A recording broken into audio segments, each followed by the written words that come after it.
Kegiatan kokurikuler kelas 7, membuat poster tentang kegiatan positif di pagi hari. Liputan selengkapnya berikut ini.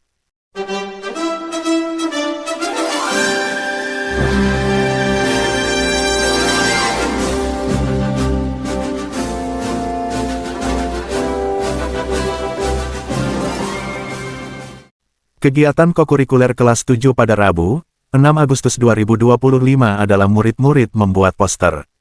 Poster yang dibuat secara kelompok dengan tema kegiatan positif di pagi hari beserta efeknya untuk kehidupan. Dalam satu kelompok terdiri dari 4-6 anak. Kegiatan ini tidak hanya melengkapi pembelajaran di dalam kelas, tetapi juga mendorong kreativitas, pemikiran kritis, dan pemahaman yang lebih dalam tentang topik yang relevan dengan kehidupan sehari-hari. Tujuan utama dari kegiatan ini adalah agar murid dapat mengidentifikasi, memahami, dan memvisualisasikan kegiatan-kegiatan positif yang bisa dilakukan di pagi hari. Lebih dari itu, murid juga dilatih untuk menghubungkan kegiatan-kegiatan tersebut dengan efek atau dampak positifnya dalam jangka panjang, baik bagi diri sendiri maupun lingkungan sekitar. Misalnya, bangun pagi, beribadah dan berolahraga memiliki efek meningkatkan energi dan konsentrasi. Sedangkan sarapan sehat berdampak pada stamina untuk belajar di madrasah.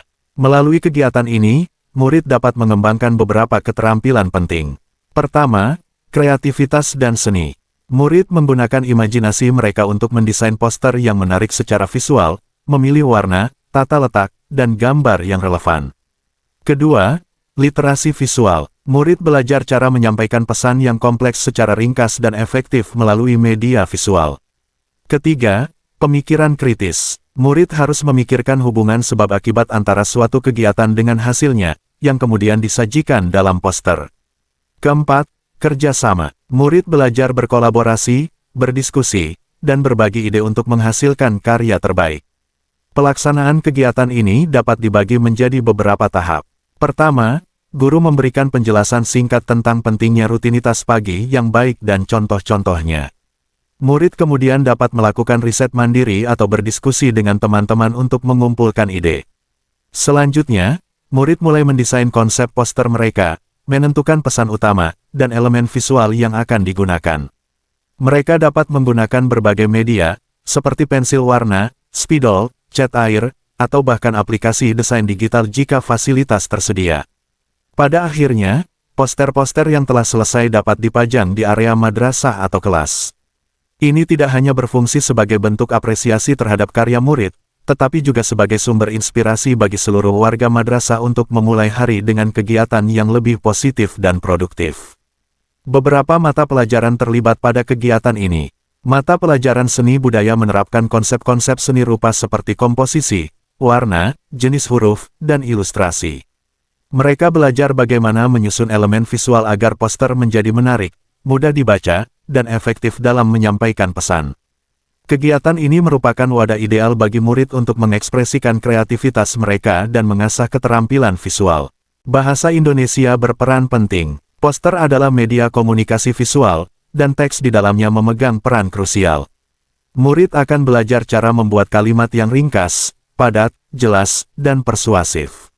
Mereka harus memilih kata-kata yang kuat dan mudah dipahami oleh audiens. Aspek penulisan poster ini melatih kemampuan siswa dalam merangkum informasi, menggunakan bahasa yang efektif, dan memahami tujuan komunikasi. Pendidikan jasmani, olahraga, dan kesehatan atau PJOK. Topik poster, yaitu kegiatan positif di pagi hari, sangat relevan dengan PJOK. Murid dapat meneliti dan menyajikan informasi tentang pentingnya olahraga pagi, sarapan sehat, atau kebiasaan tidur yang cukup. Dengan demikian, mereka tidak hanya membuat poster, tetapi juga memahami dan mempromosikan gaya hidup sehat, sesuai dengan tujuan pembelajaran PJOK. Ilmu pengetahuan sosial dan pendidikan Pancasila. Kegiatan kokurikuler ini juga bisa dikaitkan dengan mata pelajaran IPS dan pendidikan Pancasila. Misalnya, murid dapat mengeksplorasi bagaimana rutinitas pagi yang baik dapat memengaruhi produktivitas di madrasah, yang pada akhirnya berkontribusi pada kemajuan diri dan lingkungan sosial. Mereka juga bisa mengaitkan nilai-nilai disiplin dan tanggung jawab yang merupakan bagian dari pendidikan karakter. Sementara mata pelajaran ilmu pengetahuan alam berperan misalnya pada saat sarapan pagi, menu apa yang disantap, berapa kalorinya, ada apa tidak serat, protein, vitamin dan mineral lainnya. Mata pelajaran matematika berperan dalam perhitungan waktu, misalnya berapa lama durasi mandi, sarapan, dan lain-lain sampai akhirnya sampai di madrasah pukul berapa. Dengan mengintegrasikan mata pelajaran ini, kegiatan membuat poster tidak hanya menjadi tugas seni, melainkan sebuah proyek interdisipliner. Murid belajar bahwa ilmu pengetahuan saling terhubung dan dapat diterapkan secara praktis untuk memahami dan memperbaiki kehidupan sehari-hari. Kegiatan ini menunjukkan bahwa belajar tidak hanya terbatas pada teori di kelas, tetapi juga dapat diterapkan melalui kegiatan praktis yang menyenangkan dan bermakna. Membuat poster belum selesai, dilanjutkan pekan berikutnya. Liputan, Ali Murtopo.